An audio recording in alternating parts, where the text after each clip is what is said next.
आत्मा के स्तर में ऊंचा करने के लिए बाइबल कहती है शिक्षा देने के लिए लाभदायक है, किसी की भी आंखें खोल सकता है। इसीलिए परमेश्वर का वचन में संत पौलुस कहता है इस संसार की असत्य शक्तियों ने तुम्हारी आंखों पर ऐसी पट्टी बांधी है जिससे तुमको मसीह के महिमा में सुसमाचार का सत्य दिखाई नहीं देता। वो हमारी आंखों पर बंधी हुई पट्टियों को खोलने के लिए, हमें शिक्षा देने के लिए, हमारे मार्ग को प्रशस्त करने के लिए, हमें सुधारने के लिए है। और यही कारण है कि दूसरा तीमुथियुस अध्याय 3 वचन 16 में पौलुस कहता है इसके बारे में सोचो। पवित्र शास्त्र को परमेश्वर की प्रेरणा से दिया गया है। Hallelujah, hallelujah, hallelujah, hallelujah, hallelujah. Hallelujah. पवित्र शास्त्र को परमेश्वर की प्रेरणा के साथ में दिया गया है। इसका अर्थ है कि यह परमेश्वर की श्वास है।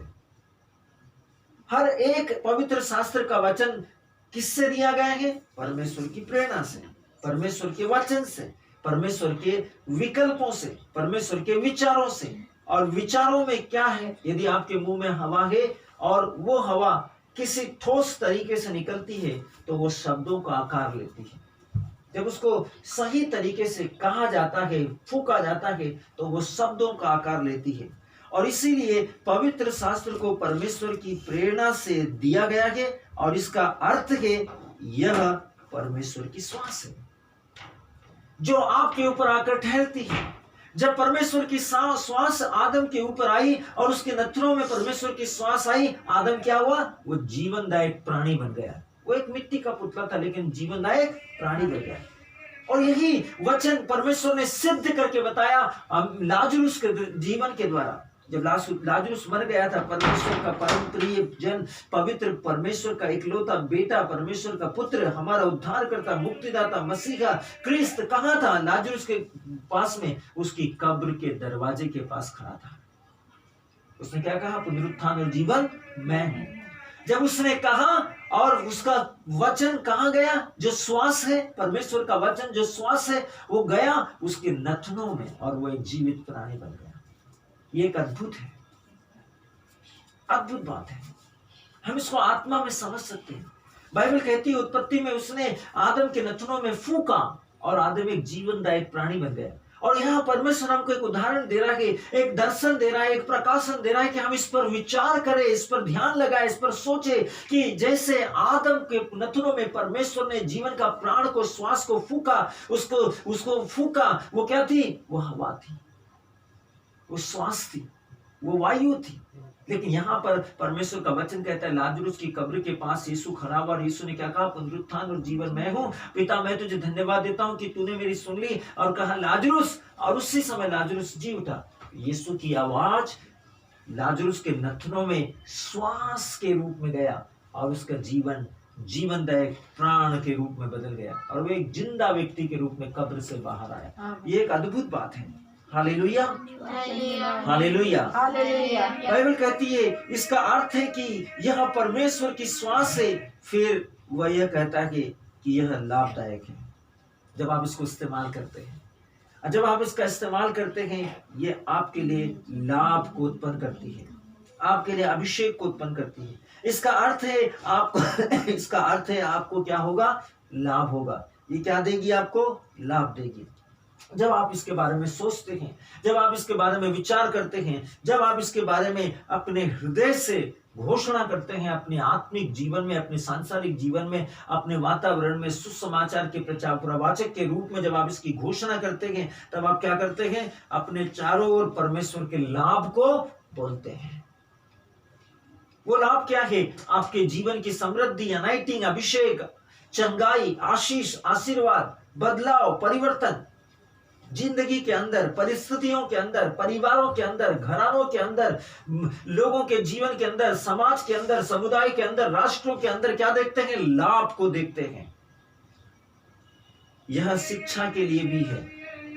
जब आप किसी भटके हुए व्यक्ति के लिए सुसमाचार सुनाते हैं और जब उसके पापों के पश्चाताप के लिए आप परमेश्वर के वचन की घोषणा करते हुए सुसमाचार को सुनाते हैं, ये आपके जीवन को शिक्षा प्रदान करता है, सन्मार्ग पर आने के लिए प्रेरित करता है। इसका अर्थ है यह आपको सिखाता है, पोषित करता है। जब आप इसको शिक्षा के उद्देश्य से ग्रहण करते हैं, यह आपको क्या करता है? यह आपको सिखाता है, यह आपको पोषित करता है। यह सिखाने और सुधारने के लिए वचन है। सिखाने और सुधारने के लिए वचन आपके चरित्र को सुधारता और आपको एक नई मानसिकता देता है, एक नई विचारधारा देता है, एक नए उद्देश्य, जीवन के लक्ष्य आपके सामने रखता है, ताकि आप आत्मा के स्तर में ऊपर उठ जाए, आप ऊंचाई तक पहुंचे।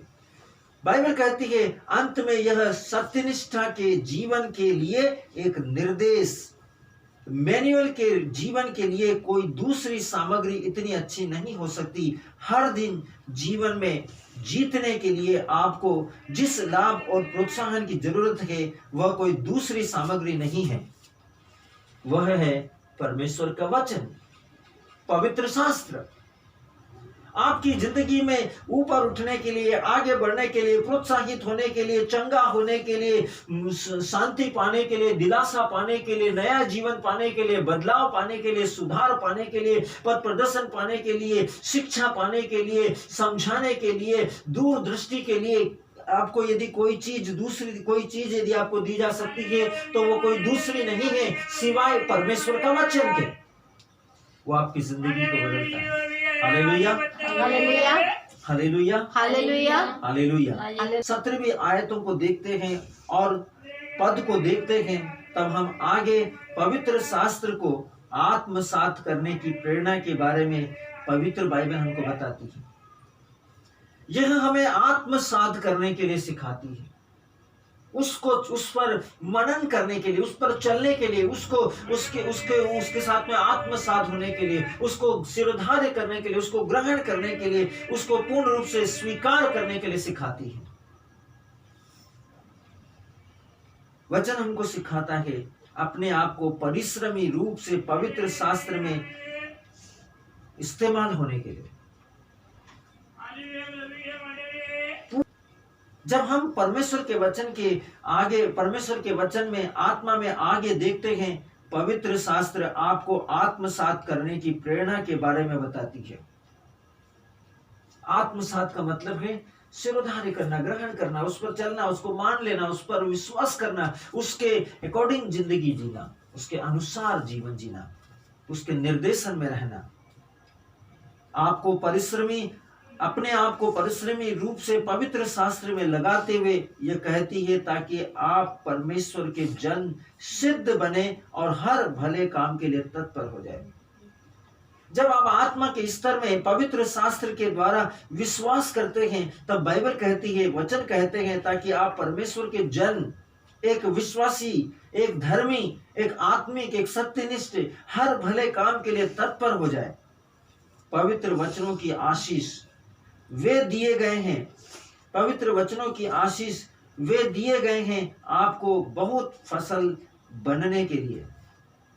जितने भी पवित्र शास्त्र की आशीषें हैं, वचन हैं, वो दिए गए हैं आपको बहुत सी फसल बनने के लिए, फल उत्पन्न करने के लिए, बहुतायत की आशीष लाने के लिए आपको दिए गए हैं। और आप उसके अनुसार फसल बनने के लिए परमेश्वर का वचन जो है वो आपके हृदय रूपी खेत में आता है, और जब वो आपके हृदय रूपी खेत में आता है तब वो उगता है आपकी आत्मा से, विश्वास के जल से, विश्वास के प्रोटेक्शन के द्वारा वो बढ़ता है, विकसित होता है, और क्या करता है? फल बनता है, फसल बनता है, एक बड़ी फसल बनता है। सभी भले कामों में श्रेष्ठता के लिए पूरी तरह से तैयार करने के लिए। इसमें कुछ भी छूटा नहीं है।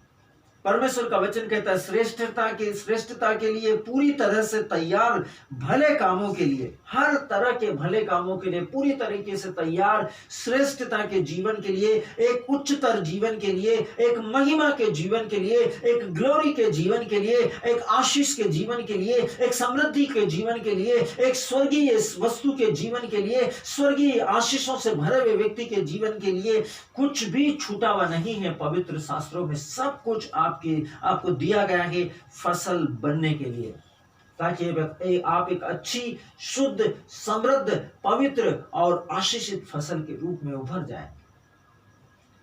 बहुत ही कम उम्र में परमेश्वर के जन कहते हैं, बहुत ही कम उम्र में मैं जानता था कि मैं अपने जीवन में श्रेष्ठ बनने जा रहा हूं।